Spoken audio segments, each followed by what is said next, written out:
Now to perhaps the most controversial statewide ballot initiative, Proposition 8. About 2 hours ago, officials confirmed that amendment has passed. The numbers were quite close. Take a look. But those in favor inched ahead with a total of 52% of the vote.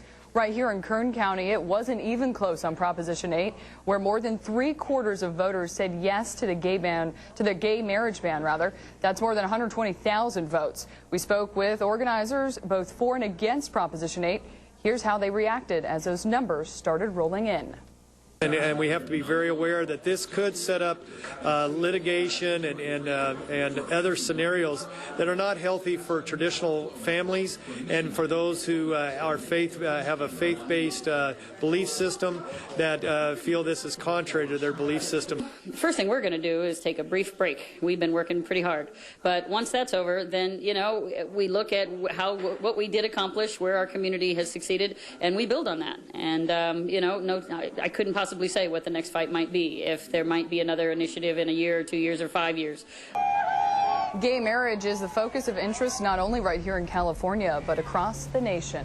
And joining us now with more on what is next for gay rights here in the state is San Francisco Mayor Gavin Newsom. Good afternoon, Mayor. Good afternoon. Thank you so much for joining us. Let's start off with, you called the results excruciating, waiting for these results for Proposition 8. Now that you know it has passed, what's next? Is there a legal challenge coming? Well, we've done something rather remarkable. We're the first state in U.S. history to use its Constitution to take rights away from people. And think about that for a moment. No state in history has done what California just did. Whether or not you believe in same-sex marriage or you're opposed to it, the notion of taking rights away is not something, again, to be looked upon lightly.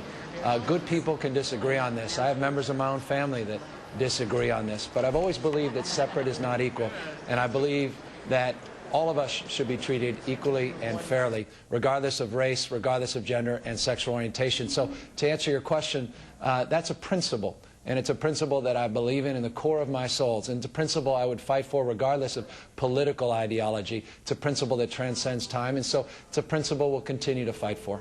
Is there a legal challenge at this time in the works? Well, that's going to be up to the lawyers. I'm not one of them. Okay. That's something that is, I'm sure, in the works. It was going to be in the works on either side, regardless of what happened. The bottom line is we're making progress. I know that it seems like a spin here on the losing side of the night, but, think back. In 2000, not that many years ago, it was a 62% majority that opposed equal rights for the gay and lesbian community. Now it's just a slim 52% majority. A tough day. Tens of thousands of real people, friends and family members, have had their lives uprooted. A day where we should be celebrating, but I frankly share the understanding and appreciation for those that are not happy about Barack Obama being president. I'm quite happy about that, but I was listening to the McCain supporters there a moment ago. I understand their frustration of being on the losing side. And so, again, good people can disagree, but principles we stand by, and principles we believe we should fight for. Definitely a day of mixed emotions for you and many others in the state. What happens now? Lots of gay couples got married right here in Kern County before. What is going to happen to their marriage license now that Proposition 8 has passed? Well, again, I'm not a lawyer, but my understanding of the law is those marriage licenses will remain valid.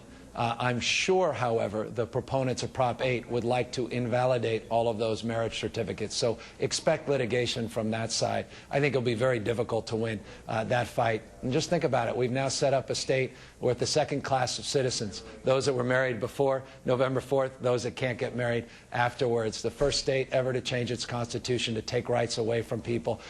In a country where we've always fought to expand rights and to change the Constitution in order to do so, here we are in California, a state that's always been on the leading and cutting edge, where we actually are taking rights away and creating litigation as to whether or not we can take away legally afforded marriage licenses. There's no question that will be a fight.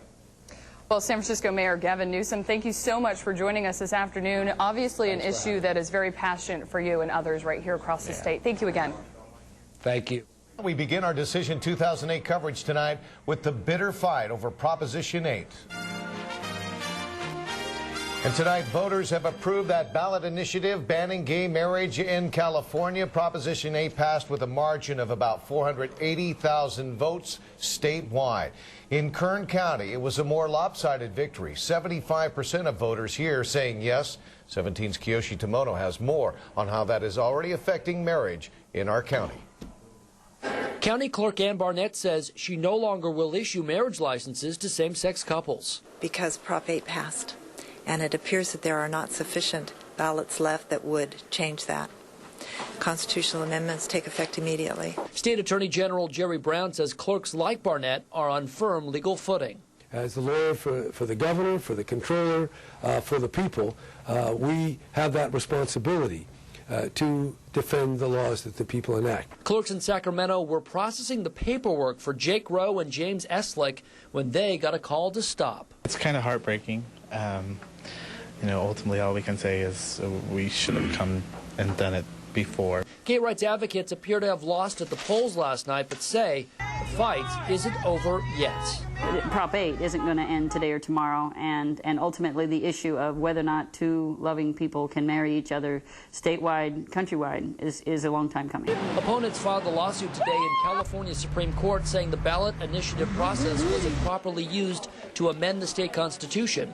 Analysts say it's a legal long shot, since the same maneuver was used to try to keep the measure off the ballot to begin with. Some people are going to, because of where they view the culture ought to go, they're going to use every bureaucratic means at their disposal to advance or delay what they think should happen. Local Proposition 8 backers are in disbelief. But to always go back to the courts to try to get to legislate from the bench is usurping the proper roles of our government, and again is going around the will of the. Meantime, San Francisco Mayor Gavin Newsom hit the media circuit today denouncing the result. Well, we've done something rather remarkable. We're the first state in U.S. history to use its constitution to take rights away from people. Analysts say if there's one thing for sure, the battle is deeply seated in the state. In downtown Bakersfield, Kiyoshi Tomono, 17 News. Y a nivel estatal, en lo que se refiere a propuestas, la 8 fue una de las que levantó más controversias y resultó aprobada por un margen muy pequeño de votos. Con el 53% de votos a favor en todo California y un 47% de ellos en contra, la proposición 8, que elimina el derecho del matrimonio para las parejas homosexuales, fue aprobada en estas elecciones. Activistas a favor y en contra de esta enmienda constitucional reaccionaron a los resultados. Nomás que decir que tenemos que educar más a nuestro pueblo para que comprendan que no le podemos quitar los derechos humanos a ningún ser humano. Ahora nosotros estamos contentos por haber ganado, pero que tenemos un mensaje para los que estuvieron en contra, los no en la 8. Queremos decirle que nosotros no estamos enojados, ni molestos, ni odiamos a nadie, sino que simplemente trabajamos arduamente porque nosotros creemos que el matrimonio debe ser así entre un hombre y una mujer.